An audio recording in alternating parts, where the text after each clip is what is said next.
Hello friends, स्वागत है आप सभी का आपके अपने परिवार दृष्टिकोण क्लासेस में, जहां मेहनत मिले स्मार्टनेस से। तो कैसे हैं आप सभी? आशा करते हैं कि बहुत ही जानदार, शानदार और ज़बरदस्त होंगे और आप लोगों की पढ़ाई लिखाई, आप लोगों की तैयारी बहुत ही बेहतरीन तरीके से चल रही होगी।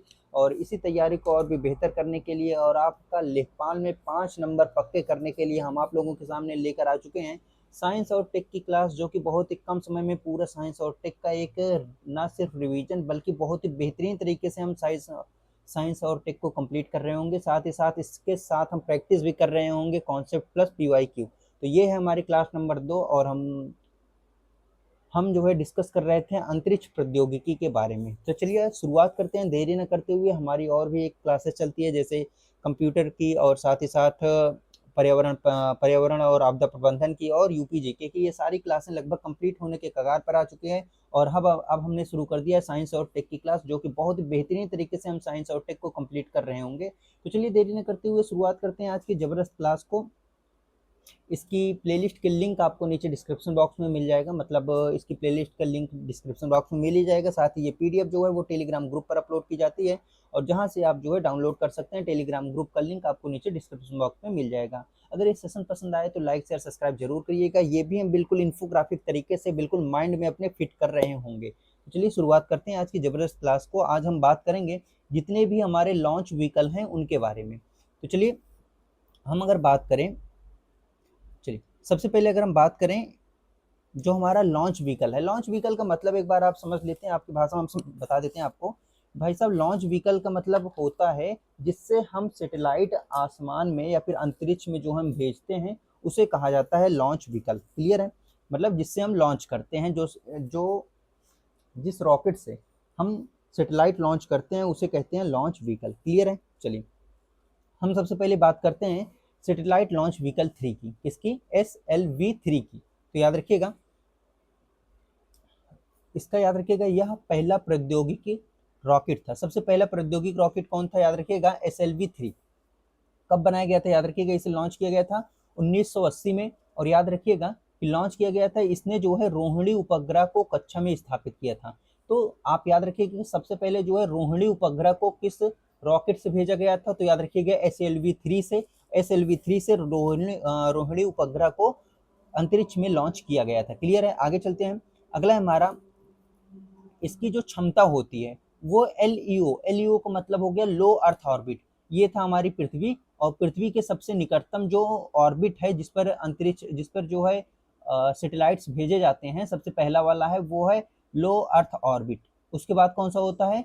MEO, medium earth orbit. उसके ऊपर GEO होता है। तो मतलब ये याद रखिएगा, इसकी क्षमता क्या थी? इसकी क्षमता जो है लो अर्थ ऑर्बिट तक की थी। मतलब लो अर्थ ऑर्बिट तक केवल 40 किलोग्राम का वजन वो ले जा सकता है। क्लियर है? वर्तमान में इसे जो है रिटायर कर दिया गया है। वर्तमान में इसका मतलब SLV का यूज नहीं किया जाता। इसमें अगर हम ईंधन की बात करें तो याद रखिएगा इसमें 4 चरण थे, मतलब 4 चेम्बर था।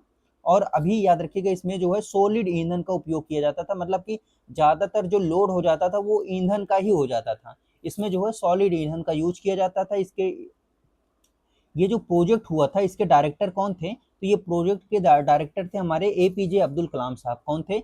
APJ, doctor APJ Abdul Kalam साहब इसके डायरेक्टर थे। क्लियर है? अगला, इसका नया वर्जन कौन सा आ गया? Third generation. तो याद रखिएगा थर्ड जनरेशन में आ गया हमारा PSLV, polar satellite launch vehicle. कौन सा है? Polar satellite launch vehicle. ये आ गया हमारे थर्ड जनरेशन के अंतर्गत। इसे क्या कहा जाता है? इसका नाम याद रखिएगा, इसका उपनाम क्या है? Work horse of the ISRO. क्या कहा जाता है? Work horse of the ISRO भी कहा जाता है। क्लियर है? आगे हम बात करें, ये जो है ये थर्ड जनरेशन का सैटेलाइट लॉन्च व्हीकल था। कौन से?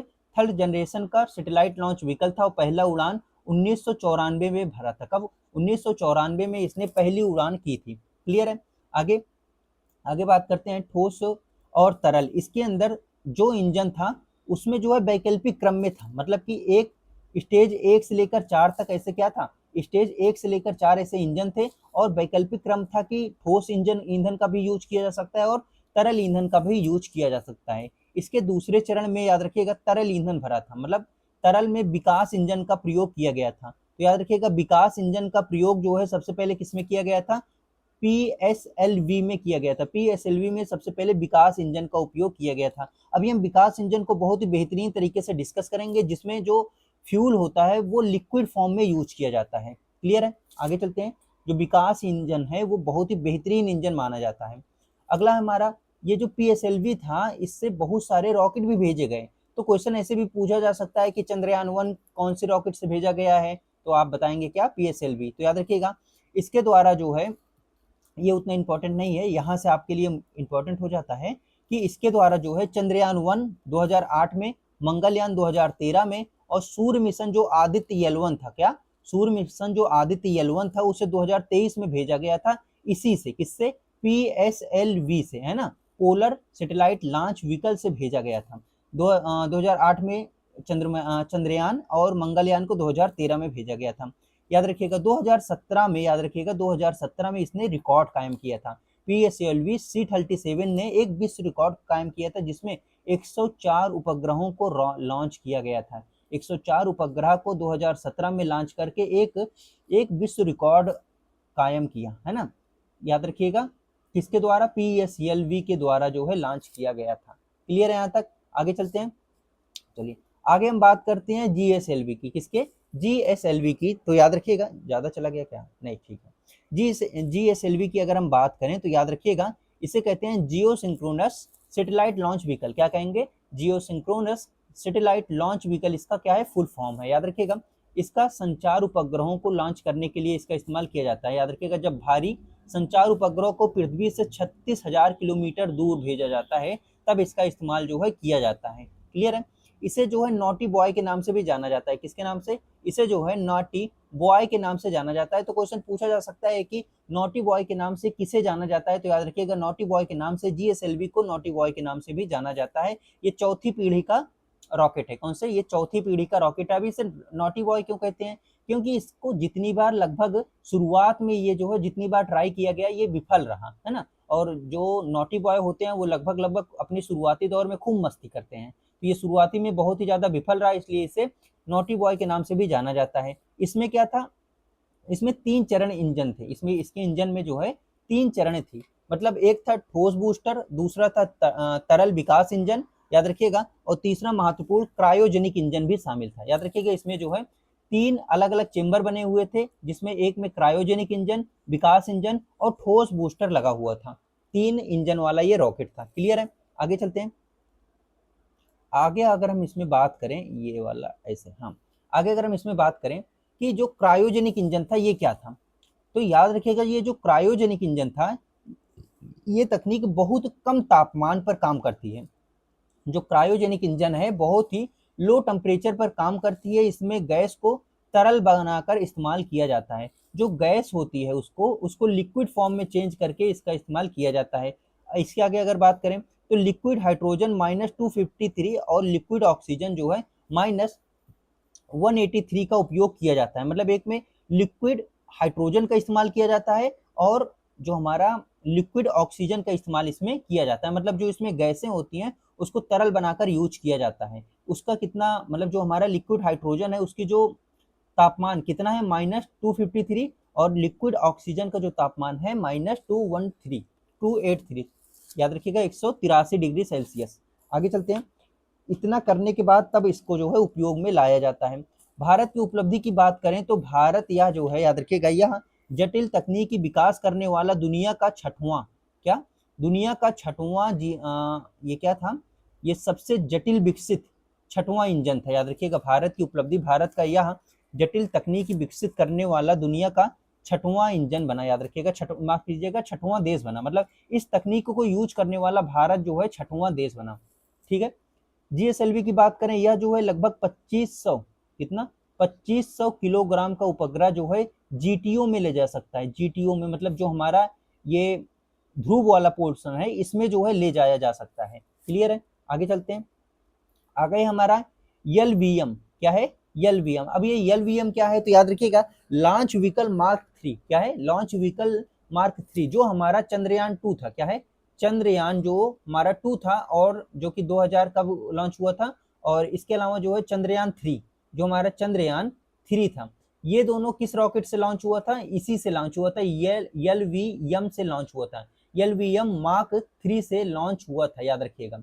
इसका और क्या नाम है? इसका नाम है जो GSLV मार्क 3 है ना, इसी का नाम क्या था, GSLV मार्क 3 इसका अन्य नाम भी है। पहले इसे GSLV मार्क 3 कहा जाता है, अब इसे LVM मार्क 3 कहा जाता है। तो याद रखिएगा ये जो है भारत का सबसे शक्तिशाली रॉकेट है, याद रखिएगा सबसे शक्तिशाली रॉकेट लॉन्च व्हीकल मार्क 3। कैसे याद रखेंगे भाई साहब, मार्क 3 आ रहा है क्या, मार्क 3, और मार्क 3 आपको कहाँ पर सुनने को मिल सकता है, आयरन मैन मूवी में। किसमें, आयरन मैन मूवी में। तो आयरन मैन मूवी का जो जो उसका सबसे ताकतवर कवच था वो मार्क 3 ही था। क्या था, मार्क 3 ही था सबसे शक्तिशाली कवच।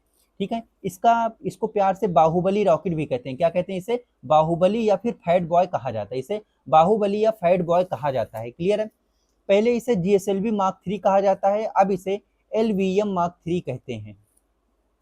क्यों ऐसा कहते हैं, क्योंकि यह उपग्रहों को किसी भी कक्षा में ले जा सकता है। मतलब जो हमारी कक्षा है low earth orbit, MEO medium earth orbit, और जो हमारा GEO है किसी भी कक्षा में ले जाया जा सकता है। बहुत से रॉकेट होते हैं जो इससे पहले हमने पढ़ा, वो केवल पता चले LEO में केवल ले जा सकता है, जो हमारा लॉन्च व्हीकल था, है ना, पोलर लॉन्च व्हीकल हो गया, ये सभी केवल LEO तक ही रॉकेट ले जा सकते हैं, है ना, LEO तक सैटेलाइट को ले जा सकते हैं। लेकिन ये जो है, जो हमारा LVM है, मतलब लॉन्च व्हीकल मार्क 3 है, ये किसी भी कक्षा में सैटेलाइट को ले जाकर प्रक्षेपित कर सकता है, छोड़ सकता है। क्लियर है यहाँ तक, आगे चलते हैं। चलिए इसकी संरचना की बात करें तो इसमें S200 क्या है, S200 जो है वो दो बड़े ठोस बूस्टर हैं, इसके अंदर दो बड़े ठोस बूस्टर लगे हैं। साथ ही साथ L110 क्या है, लिक्विड कोर स्टोरेज है। क्या है, लिक्विड कोर स्टोरेज है, याद रखिएगा, स्टेज है, लिक्विड कोर स्टेज है। साथ ही साथ इसमें दो विकास इंजन लगा हुआ है, इसे ही क्या कहा गया, इसे ही L110 कहा गया। इसके अलावा C25 क्या है, क्रायोजेनिक इंजन है। क्या है, सबसे बड़ा क्रायोजेनिक इंजन इसके अंदर लगा हुआ है। तो इसके अंदर भाई साहब क्या क्या लगा हुआ है, इसके अंदर जो है S200 मतलब एक बड़ा ठोस बूस्टर लगा हुआ है, दो। इसके अलावा लिक्विड कोर स्टेज लगा हुआ है, दो, मतलब दो विकास इंजन लगा हुआ है, और साथ ही साथ एक बड़ा क्रायोजेनिक इंजन भी लगा हुआ है, किसके अंदर, लॉन्च व्हीकल मार्क 3 के अंदर। क्लियर है यहाँ तक, चलिए आगे देखते हैं। अगर हम इसको बात करें कि ये कितना वजन जो है लेकर जा सकता है, तो याद रखिएगा यह रॉकेट जो है LEO में 8000 मतलब 8 टन, याद रखिएगा 8 टन वजन ले जा सकता है। GTO में मतलब जो हमारा लॉन्च, जो हमारे पृथ्वी के सबसे ऊपर वाला जो क्या है, सबसे ऊपर वाला जो हमारा है ऑर्बिट, उसमें जो है 4000 टन ले जाने की, पेलोड ले जाने की क्षमता है इसके अंदर। जो हमारा चंद्रयान 2 और चंद्रयान 3, ये दोनों जो सफलतापूर्वक लैंडिंग की गई थी, इसी के द्वारा किया गया था, LVM-3 के द्वारा, है ना। जब चंद्रयान 2 लॉन्च किया गया था तो याद रखिएगा तब इसका नाम, याद रखिएगा क्या था, मार्क 3 था। क्या था, इसका पहले नाम जो इसका था, याद रखिएगा GSLV मार्क 3। तो याद रखिएगा जब चंद्रयान 2 था तभी इसका नाम क्या था, GSLV मार्क 3। क्या था, GSLV मार्क 3 इसका नाम था, याद रखिएगा, जब चंद्रयान 2 लॉन्च किया गया था। अब इसका नाम बदल दिया गया है, LVM रख दिया गया है, लॉन्च व्हीकल मार्क 3। आगे चलते हैं। अगला जो गगनयान और कमर्शियल लॉन्चिंग है, तो अगर बात करें कि भारत का मानव अंतरिक्ष मिशन जो हमारा गगनयान है, इसी से जाएगा। जो हमारा यहाँ क्वेश्चन पूछा जा सकता है कि जो भारत का गगनयान मिशन है, जो भारत का गगनयान मिशन है वो किस रॉकेट से प्रक्षेपित किया जाएगा, तो याद रखिएगा जो गगनयान मिशन है वो LVM से प्रक्षेपित किया जाएगा, LVM-3 से प्रक्षेपित किया जाएगा। इसमें वन वेव 36 कमर्शियल सैटेलाइट भी लॉन्च किए जा सकते हैं, मतलब 36 कमर्शियल सैटेलाइट इसके अंदर से लॉन्च किए जा सकते हैं इस रॉकेट से। आगे चलते हैं। SLV क्या है, मतलब स्मॉल सैटेलाइट लॉन्च व्हीकल। ये क्या होता है, ये सबसे छोटा लॉन्च व्हीकल होता है, छोटा सा होता है, कॉमर्शियल, ये जो है मतलब ज़्यादातर इसको कॉमर्शियल रूप में यूज करते हैं, और इसको बहुत ही जल्द बना लिया जाता है, केवल और केवल 3 दिन बनने में इसको समय लगता है। बाकी जो हमारा PSLV है उसको बनने में जो है लगभग 2 महीने के आसपास समय लगता है, लेकिन इसको बनने में महज 3 दिन का समय लगता है। 6-7 लोग जो है मिलकर इसे बना लेते हैं। क्लियर है, तो यह जो है इसरो का सबसे नया और छोटा रॉकेट है, जिसे स्पेस एक्स को टक्कर देने के लिए और कॉमर्शियल मार्केट के लिए बनाए रखने के लिए इसको जो है बनाया गया है। क्लियर है, आगे बात करते हैं। इसकी खासियत यह है कि इसको बनाने में बहुत ही कम पैसा खर्चा हुआ है, बहुत ही कम लागत में ये बनकर तैयार हो गया है, और तुरंत लॉन्च के लिए उपलब्ध रहता है, कभी भी लॉन्च किया जा सकता है। साथ ही साथ इसको बनाने के लिए ज़्यादा लोगों की आवश्यकता नहीं पड़ी, 6 लोग मिलकर इसे बना दिए और 72 घंटे का समय लगा। 72 घंटे में 3 दिन में बनाकर तैयार करके रख दिए। आगे चलते हैं, अगला है हमारा, चलिए अगर हम तकनीकी की बात कर लें कुछ, तो याद रखिएगा इसमें जो है मतलब ये इसकी तकनीकी और इसमें पेलोड की बात करते हैं। SSLV में मतलब स्मॉल सैटेलाइट लॉन्च व्हीकल के बारे में बात करें तो याद रखिएगा इसमें जो है सॉलिड स्टेट, मतलब इसके अंदर 3 सॉलिड स्टेट होते हैं। क्या होते हैं? 3 सॉलिड स्टेट होते हैं, मतलब ठोस, है ना, और एक लिक्विड होता है। मतलब कि एक जो है हमारा कौन सा होता है, जो इससे पहले हमने कौन सा किसके बारे में बताया था, ये कहाँ गया, ये रहा विकास इंजन। मतलब मान के चलिए एक लिक्विड स्टेट रहता है, मतलब एक विकास इंजन रहता है, याद रखिएगा, और 2 जो है 3 जो है सॉलिड स्टेट होता है इस रॉकेट के अंदर। क्लियर है? आगे अगर इसके पेलोड क्षमता की बात करें तो 500 किलोग्राम इसकी पेलोड क्षमता है। कितनी? 500 किलोग्राम जो है पेलोड क्षमता है इसके। क्लियर है? छोटे उपग्रह को, और ये जो है छोटे उपग्रह को ले जा सकता है प्लानर ऑर्बिट में। कहाँ पर? प्लानर ऑर्बिट में सफलतापूर्वक लेकर चला जाएगा। इसकी जो D1 सबसे पहली जो उड़ान थी वो विफल रही, मतलब फेल हो गई, उड़ नहीं पाया सही से। लेकिन जो इसकी दूसरी और तीसरी उड़ान थी वो बिल्कुल सफल हो गई, और यह इसका डिजाइन जो है फाइनल रूप से प्राइवेट सेक्टर को सौंपा जा रहा है। क्लियर है? आगे है हमारा NGLT। क्या है? NGLV मतलब next generation launch vehicle. Next generation launch vehicle ये क्या है? ये भविष्य की योजना है। चलिए आगे बात करते हैं कि PSLV और LVM-3 के बाद, PSLV और LVM-3 के बाद जो है इसरो अब नया, याद रखिएगा ये क्या है, ये है रीयूजेबल रॉकेट है। क्या है? रीयूजेबल रॉकेट है, ये बना रहा है। याद रखिएगा जो स्पेस एक्स के फॉल्कन 9 की तरह वापस आ सकता है।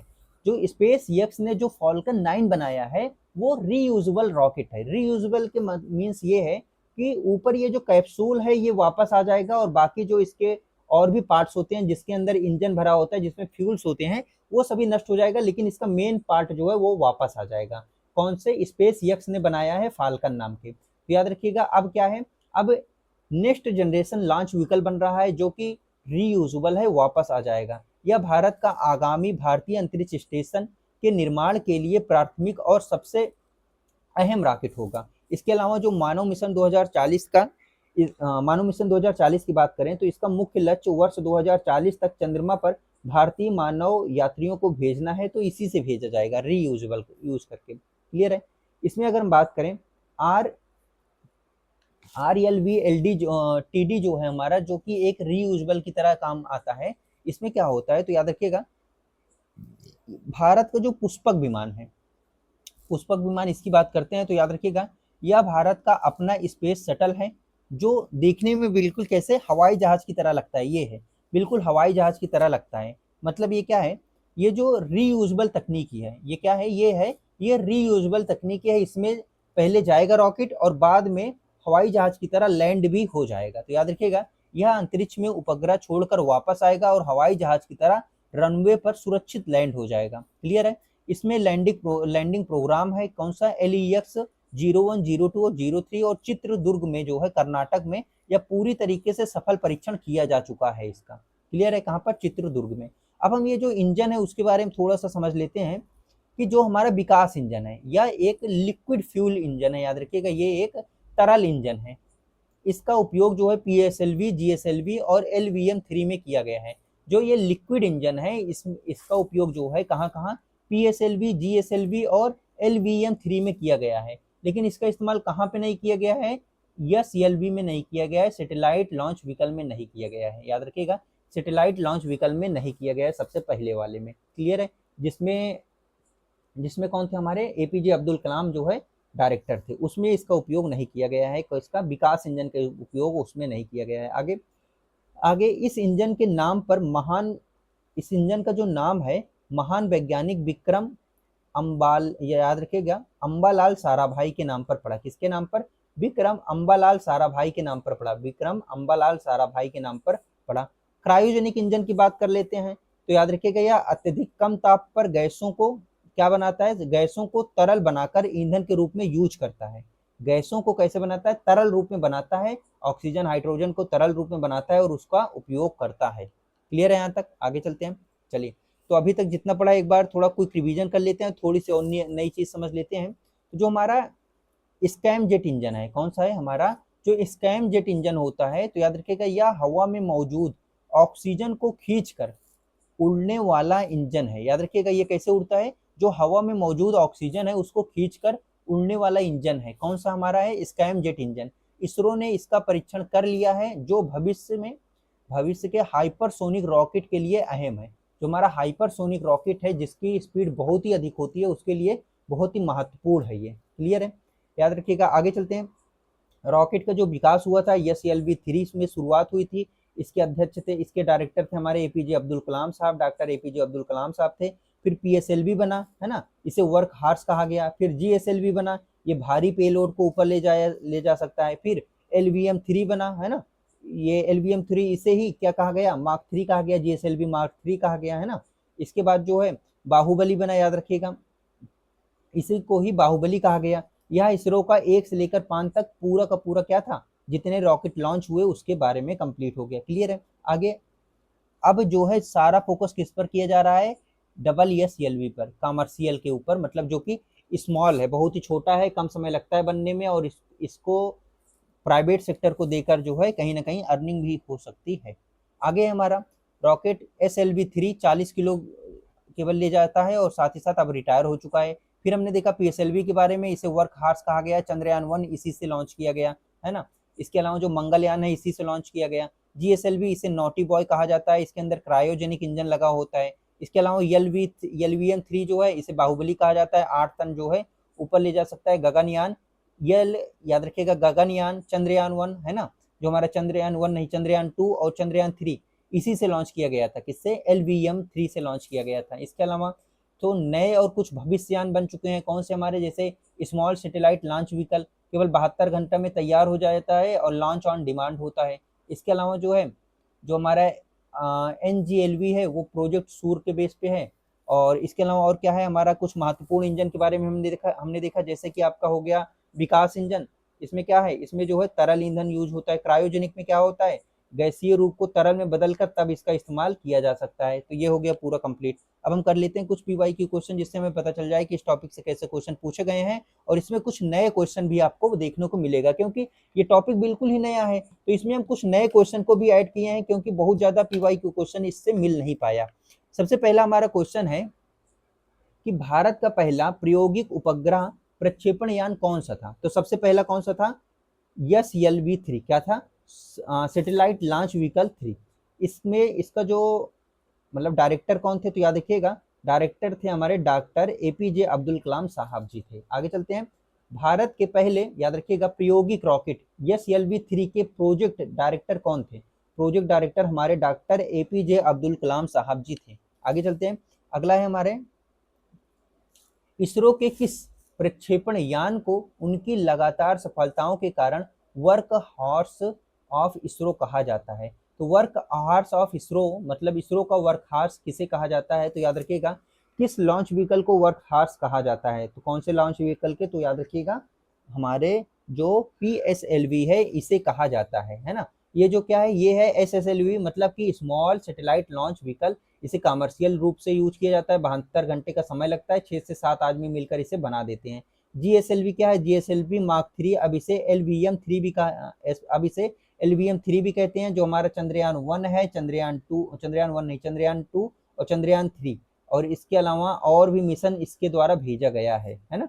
इसे जो है बाहुबली भी कहते हैं, ये वाले को। आगे चलते हैं। भारत का चंद्रयान 1 मिशन 2008 किस रॉकेट द्वारा लॉन्च किया गया था। जो पहला चंद्रयान 1 है वो किसके द्वारा लॉन्च किया गया था, तो याद रखिएगा, चंद्रयान 1 को किसके द्वारा लॉन्च किया गया है, PSLV के द्वारा लॉन्च किया गया था। चंद्रयान 1 जो है वो PSLV के द्वारा लॉन्च किया गया है, याद रखिएगा। इसके अलावा चंद्रयान 2 और 3 किसके द्वारा लॉन्च किया गया है, चंद्रयान 2 और चंद्रयान 3 जो है वो LVM-3 के द्वारा लॉन्च किया गया है, LVM-3 के द्वारा लॉन्च किया गया है। इसका पुराना नाम GSLV मार्क 3 था। आगे चलते हैं।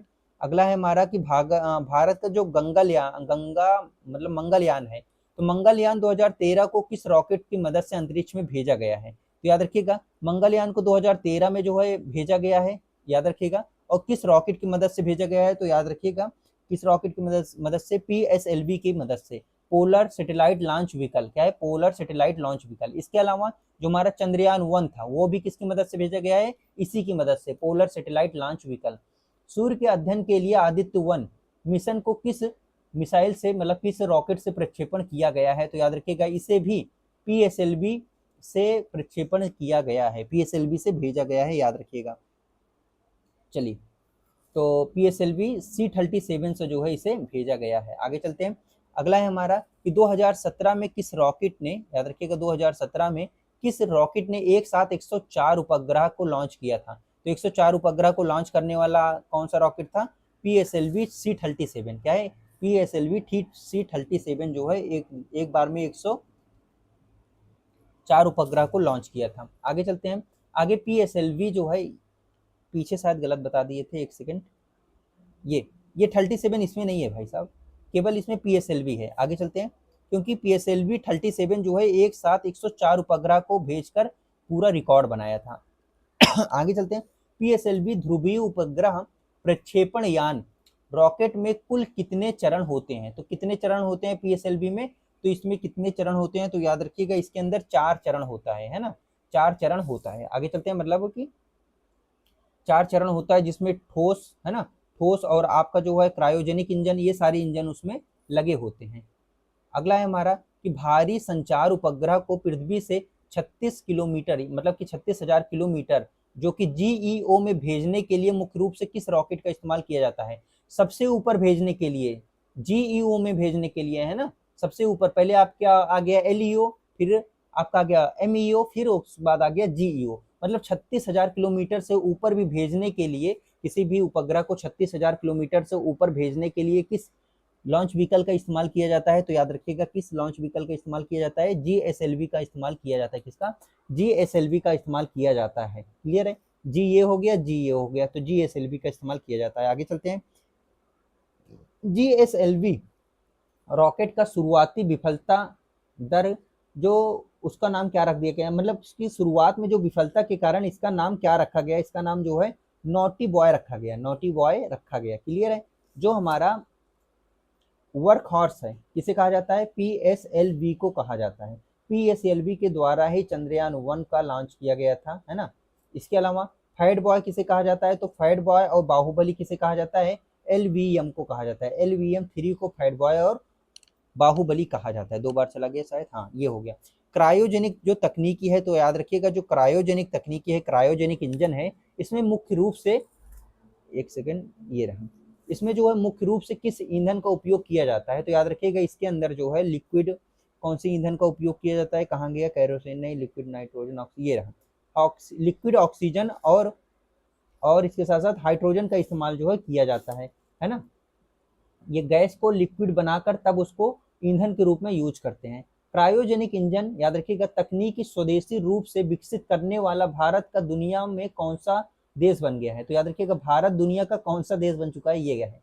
तो याद रखिएगा क्रायोजेनिक तकनीक का इस्तेमाल करने वाला जो हमारा भारत है वो 6वां देश बन चुका है। आगे चलते हैं, इससे पहले 5 देश ने जो है क्रायोजेनिक इंजन का यूज कर चुके हैं। आगे, वर्तमान में इसरो का सबसे शक्तिशाली रॉकेट कौन सा है जिसे बाहुबली या फ्राइड बॉय के नाम से जाना जाता है, तो याद रखिएगा जो हमारा लॉन्च व्हीकल मार्क 3 है उसे जो है बाहुबली या फायर बॉय कहा जाता है, तो याद रखिएगा। आगे चलते हैं, अगला है हमारा चंद्रयान 3, क्या है, जो हमारा चंद्रयान 3 है, चंद्रयान 3 2023 में लॉन्च किया गया, है ना। तो याद रखिएगा ऐतिहासिक सफल लैंडिंग के लिए इसरो ने किस प्रक्षेपण यान का इस्तेमाल किया था, तो किसका इस्तेमाल किया था, लॉन्च व्हीकल मार्क 3 का इस्तेमाल किया था, याद रखिएगा। इसे ही बाहुबली और फायर बॉय के नाम से जानते हैं, बाहुबली और फायर बॉय के नाम से इसे हम जानते हैं। अगला है हमारा, चलिए अगला क्वेश्चन है कि भारत के पहले मानव अंतरिक्ष मिशन गगनयान के लिए किस रॉकेट का चयन किया गया है, तो याद रखिएगा पहले अंतरिक्ष गगनयान के लिए कौन से रॉकेट का इस्तेमाल किया जाएगा, तो याद रखिएगा गगनयान के लिए किसका इस्तेमाल किया जाएगा, तो याद रखिएगा गगनयान के लिए भी LVM-3 का इस्तेमाल किया जाएगा। क्लियर है, LVM-3 का इस्तेमाल किया जाएगा, इसका पुराना नाम GSLV Mark 3 है, याद रखिएगा। आगे चलते हैं, अगला है हमारा कि LVM-3 रॉकेट जो है वो भूतुल्यकाली, याद रखिएगा भूतुल्यकाली स्थानांतरण कच्छ जो हमारा GTO है, कौन सा है, GTO है, अधिकतम कितना वजन जो है पेलोड ले जाने में सक्षम है, तो याद रखिएगा 4000 किलो ले जाने में सक्षम है, कितना, 4000 किलो ले जाने में सक्षम होता है। आगे चलते हैं, अगला हमारा इसरो के पुनः प्रयोज्य रॉकेट यानी NGLV क्या है, नेक्स्ट जनरेशन लॉन्च व्हीकल, ये क्या है, नेक्स्ट जनरेशन लॉन्च व्हीकल, ये क्या है, ये हमारा 5th जनरेशन के आसपास का रॉकेट है, और ये जो है रीयूजेबल है, मतलब प्रायोज्य मतलब कि रीयूजेबल है, इसका जो ऊपर वाला है उसे फिर से यूज किया जा सकता है ना। आगे देखते हैं, तो याद रखिएगा प्रोजेक्ट का क्या नाम रखा गया है, तो याद रखिएगा कि पुनः प्रयोज्य वाले प्रोजेक्ट का क्या नाम रखा गया है, तो याद रखिएगा क्या नाम रखा गया है, प्रोजेक्ट सूर्य रखा गया है, क्या है, प्रोजेक्ट सूर्य रखा गया है। आगे चलते हैं, अगला है इसरो द्वारा विकसित पुष्पक वास्तव में क्या है, ये है रीयूजेबल एक स्पेस शटल है ना, क्या है ये, हाँ क्रूज मिसाइल वगैरह नहीं है, ये क्या है, ये जो हवा में जाता है और ये फिर से जो हमारा रनवे है वहां पर लैंड होकर ये सुरक्षित लौट आता है, और सुरक्षित लौटने के बाद इसका पुनः उपयोग जो है किया जा सकता है पुष्पक से। आगे चलते हैं, अगला है हमारा पुष्पक RLV-TD के लैंडिंग प्रयोग, मतलब जो हमारा लैंडिंग प्रयोग कहाँ पर सफल आयोजित किया गया है, कहाँ पर सफलतापूर्वक जो है आयोजित किया गया है, तो याद रखिएगा चित्रदुर्ग कर्नाटक में, कहाँ पर, चित्रदुर्ग कर्नाटक में। ये क्या है, ये जो हमारा, चलिए थुम्बा केरल में क्या है, यहाँ पर मैग्नेटिक फील्ड बहुत, मतलब यहाँ पर भूमध्य रेखा के मैग्नेटिक फील्ड बहुत अधिक होता है, इसीलिए जो हमारा लॉन्च किया गया था स्कोप्स पर, तो यहीं पर लॉन्च हुआ था, मतलब यहीं पर बना था, थुम्बा केरल में स्थापित किया गया था। आगे इसरो रॉकेट में इस्तेमाल, याद रखिएगा इसरो रॉकेट में इस्तेमाल होने वाले विकास इंजन क्या है, विकास इंजन का नाम किस महान वैज्ञानिक के नाम पर रखा गया, तो याद रखिएगा विक्रम साराभाई, विकास दुबे नहीं भाई साहब, सतीश धवन, होमी भाभा, तो याद रखिएगा कौन है, विक्रम साराभाई, कौन होंगे, विक्रम साराभाई। आगे चलते हैं, अगला क्वेश्चन है हमारा, अगला क्वेश्चन है कि PSLV, GSLV और मार्क 3 रॉकेट में प्रयुक्त होने वाले विकास इंजन में किस प्रकार की ईंधन का उपयोग किया जाता है, तो किसका इस्तेमाल PSLV, GSLV और LVM-3 में किस इंजन का इस्तेमाल किया जाता है, तो याद रखिएगा क्रायोजेनिक गैस इंजन, तरल ठोस, तो क्रायोजेनिक इंजन का इस्तेमाल किया जाता है। ये क्रायोजेनिक इंजन में जो फ्यूल यूज होता है वो हाइड्रोजन यूज होता है, और साथ ही साथ हाइड्रोजन के अलावा और शायद इसका इस्तेमाल होता है, हाइड्रोजन के अलावा और ऑक्सीजन के इस्तेमाल इसमें किया जाता है, हाइड्रोजन और ऑक्सीजन के ठोस रूप में, मतलब इससे लिक्विड फॉर्म में यूज किया जाता है, याद रखिएगा ऑक्सीजन और हाइड्रोजन के ठोस रूप में किया जाता है। आगे चलते हैं, कहाँ गया, क्रायोजेनिक इंजन हो गया खत्म। अगला है हमारा छोटे उपग्रह को मांग पर, याद रखिए छोटे उपग्रहों को मांग पर और केवल 72 घंटा में लॉन्च करने वाला इसरो द्वारा विकसित रॉकेट का नाम क्या है, SSLV, small satellite launch vehicle, केवल 72 घंटा के अंदर बन जाता है। आगे चलते हैं, जैसे ये मैगी है 2 मिनट के अंदर बन गया, उसी तरह 72 घंटा के अंदर रॉकेट लॉन्चर बन जाता है। जो हमारा SSLV है, मतलब कि स्मॉल सैटेलाइट लॉन्च व्हीकल, अधिकतम कितने किलोग्राम तक पेलोड को 500 किलोमीटर प्लानर ऑर्बिट में भेजा जा सकता है, भाई साहब कितना किलोग्राम, 500 किलोग्राम तक भेजा जा सकता है इसमें लाद कर। आगे चलते हैं, वह कौन सा इंजन है जो रॉकेट के टैंक में ऑक्सीजन ले जाने के बजाय जो है सीधे हवा से ऑक्सीजन लेता है, भाई साहब आजकल सीधे हवा से ऑक्सीजन ले लेता है, उसमें जो है टैंक ले जाने की जरूरत नहीं पड़ती, इससे इसकी पेलोड क्षमता और भी बढ़ जाती है। तो कौन सा इंजन है ये, तो याद रखिएगा ये जो है, चल रहा है कि नहीं, हाँ सब कुछ चल रहा है बिल्कुल, ये जो है आपका कौन सा इंजन होगा, तो याद रखिएगा ये जो है आपका स्क्रैम जेट इंजन होगा। कौन सा, स्क्रैम जेट इंजन। ये जो आपका क्रायोजेट इंजन है, क्रायोजेट इंजन जो है इसमें फ्यूल यूज होता है हाइड्रोजन और ऑक्सीजन के लिक्विड रूप से यूज होता है, लिक्विड रूप जो है इसके अंदर यूज होता है। जो ये आपका विकास इंजन है इसमें जो है लिक्विड ईंधन का यूज होता है। आगे चलते हैं, वो जो है ठोस की अपेक्षा थोड़ा और कम, मतलब हल्का होता है और भी अधिक शक्तिशाली होता है। आगे चलते हैं, अगला है हमारा क्रायोजेनिक इंजन।